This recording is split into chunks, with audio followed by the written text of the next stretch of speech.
first thing I want to talk about is really a principle that is the foundation for everything I do in my life. It's been a principle of mine since I was a freshman at BYU 150 years ago. And that is to embrace failure.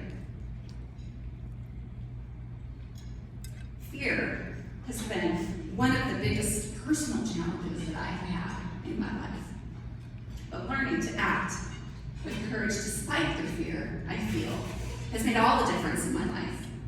This takes a lot of practice, and I'm still practicing every single day. Too often, we put ourselves in a terrible position of looking at other people's successes and assuming that they got there easy, that they had it good. We don't see the failures that they experienced along the way. Having the courage to fail means having the courage to try. Giving your best efforts at everything you do, and then, most importantly, having the courage to learn from your mistakes, because you're gonna make them. You're gonna probably make them a lot if you're anything like me. 2.5 years ago, I became Utah's 9th Lieutenant Governor, the second highest elected official in the state. By the way, if you don't know what a Lieutenant Governor is, it's okay. Neither did my mother. When I told her I was running for Lieutenant Governor, she said, "What's a Lieutenant Governor?" And I've been learning for the past 2.5 years what it is that a Lieutenant Governor is and does.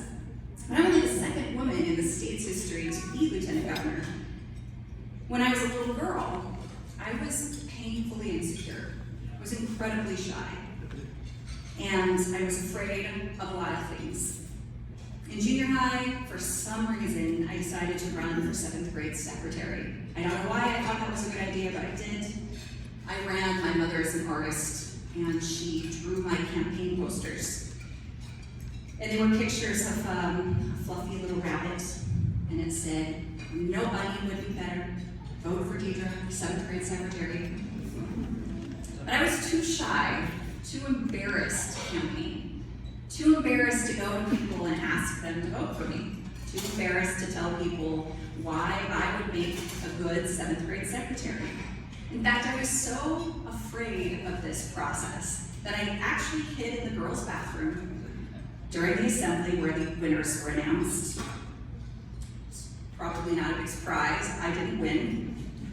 It was the first race I lost, but it wouldn't be the last race I lost in my life.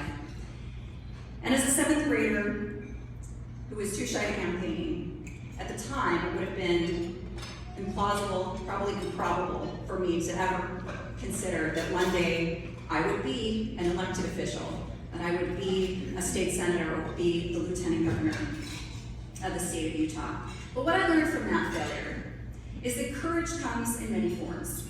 I ran for 7th grade secretary, and that was courageous, but I was so afraid of losing, so afraid of failure, that I didn't even try to win. I didn't even try to succeed. And you can't have one without the other. Winston Churchill, British Prime Minister who helped lead the Allies to victory during World War II, had many successes and failures during his life and his years of public service. But he viewed his failures as important components to his successes. Success, he said, consists of going from failure to failure without loss of enthusiasm. Now, again, in the spirit of learning, which is the focus today, I want to share another thing that I have learned, and that is the importance of learning along the way, embracing lifelong learning. In his monumental work, Republic, Greek philosopher Plato presented the allegory of the cave to compare the effect of education and the lack of it on our nature. Now, the allegory of the cave describes a group of people who have lived their entire lives chained, facing the wall of a cave. And every day they watch shadows dance across the wall in front of them. And they believe that these shadows are real. And they even give these shadows names. These captives have no idea that their reality what they think is real isn't real. Those shadows are actually projected by real people walking in front of a fire that's behind them that they can't see. The reality that they believe isn't true. It's not real at all. For Plato, the allegory of the cave symbolized ignorance, or the cave symbolized ignorance. And only when one is freed from the chains of ignorance by gaining knowledge and wisdom through education and experience can one begin to understand reality and truth. Now, this is the ongoing quest of our existence, to gain understanding. It's not always easy, but the ability to continually learn and grow is essential. It's essential to who we are as people, it's essential to our freedom, it's essential to our well-being, and to our humanity. Now, there are a lot of different ways to gain education. I think Matt mentioned that I graduated last year from BYU. It took me 29 years to get that damn bachelor's degree. I graduated on the same day that my son graduated. It took him 3 years to do it. We both graduated from BYU on the same day. But I got married when I was 18, after my freshman year at BYU.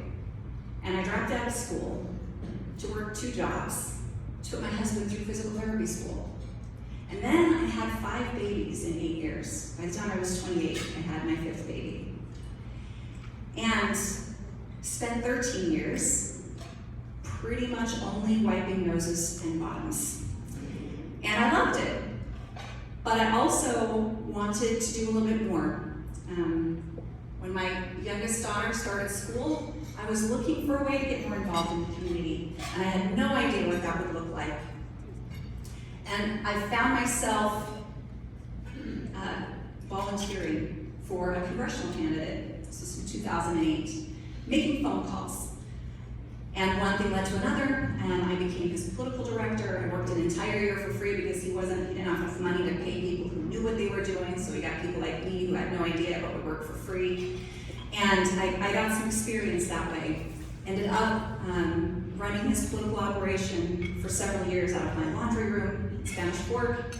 And then I was elected to the Utah Senate in 2012, and then elected as Lieutenant Governor in 2020. Now, this wasn't a path I ever saw coming. I never imagined that volunteering to make a few phone calls for a political campaign would lead to where I am today, especially in light of the fact that my first campaign was less than a success. It was a pretty big disaster.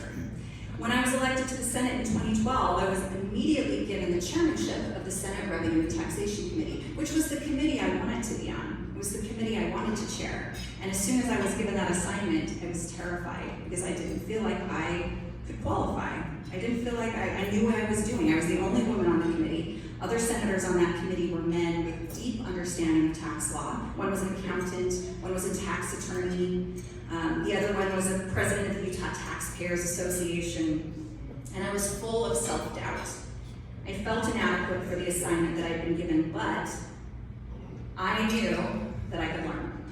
So I proceeded to do everything I could to learn about Utah tax law. I read the tax code, which I'm telling you, it was a terrific read. I highly recommend it. And I had briefing sessions with committee staff before I was ever sworn in. I had mock committee hearings so I could learn how to chair a committee. And a few years later, one of the men that I served with on that committee, one of the senators, came up to me and he said, "You know, I've always been so impressed. You were just a natural. You just naturally knew how to chair a committee. It came so easy to you to know about tax law. You're just such a natural." And I laughed and said, "You gotta be kidding me. Like, it was a lot of work to make it look like I was natural at it. There was nothing natural about it." But during all of this, I didn't have a degree, and it was really important for me to finish that degree. And I was pretty scared about it, because by the time I finally was able to go back to classes, I was old enough to be the mom of most of the people in the room, and it was uncomfortable.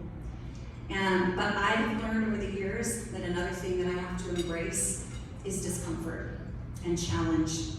And I ended up going back to school in 2019 full-time, and to earn my degree in history, which I got last year while serving as Lieutenant Governor. I actually have to give a shout out to Brittany. Brittany is the sister of one of the scholarship recipients today. And Brittany Griffith, I'm gonna stand up, Brittany, I'm sorry. Brittany was my intern in 2015. I didn't know I would see Brittany today, so it's been a really special day for me just for that, among many other things. But the idea of embracing challenge, embracing things that are hard, embracing pain is very important. Life's not easy. Most of the things that we do that are worthwhile are very difficult, and often they're the result of hard things that have happened to us in our lives. The last few years have been challenging for a lot of people, and I know that there are a lot of people in this room, our scholarship recipients especially, who have gone through really difficult things. And I often find myself thinking about Winston Churchill, who I quoted earlier. During the end of World War II, he knew that Great Britain had to look to the future, but he knew that they weren't out of the woods yet. The war had just started turning in the Allies' favor. He gave an address, and in that address he said, "The difficulties mastered are opportunities won." And I have found myself thinking about that through the many difficulties that I've had in my life, especially in the past few years. 2 weeks from tomorrow, we'll mark the 1-year anniversary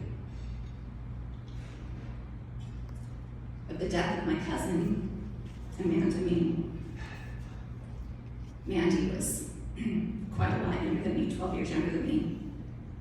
I used to babysit her. My house was the first place that her parents stopped on the way home from the hospital after she was born. I was one of the first people to hold her.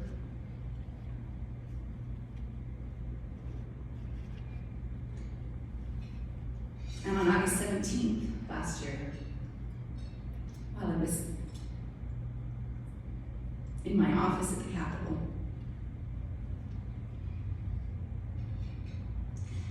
I got a phone call from my mother. She'd seen it on the news. They hadn't released her name yet, but they showed a picture of my aunt and my 2 cousins, Mandy's brothers.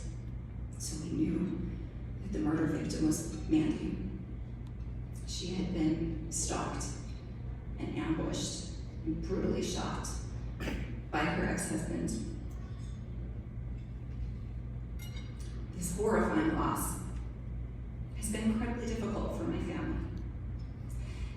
But at the same time, it's been enlightening and healing to be able to find ways to take a tragedy and turn it into maybe a little bit of a triumph. Take our pain and turn it into a little bit of progress. In looking at what happened to Mandy, we could see that there are a lot of problems with domestic violence in our state. There are a lot of holes and gaps in our law that need to be filled. And because of Mandy, because of her sacrifice, we were able to identify some of those gaps and fill them and make it better for other people. Mandy's death has resulted in important policy changes that will save other people's lives. A loss is never a good thing, and I never want to suggest that it is. And we have to do everything we can to avoid such tragedies. But sometimes pain and challenges, I have found, present us opportunities. And it's important that we learn from them, that we recognize them, that we don't allow our own fear, our own concern about failure stop us from embracing those challenges that will inevitably come our way. I want to offer my sincere congratulations to all of you who are scholarship winners, scholarship recipients. The reason that you are is painful. But I hope and I'm confident that you will take this opportunity to overcome the challenges that you have faced and to make the world a better place, not only for you, for your families, but for those who are around you and for those who are coming after you. Good luck in your future endeavors, and God bless you all.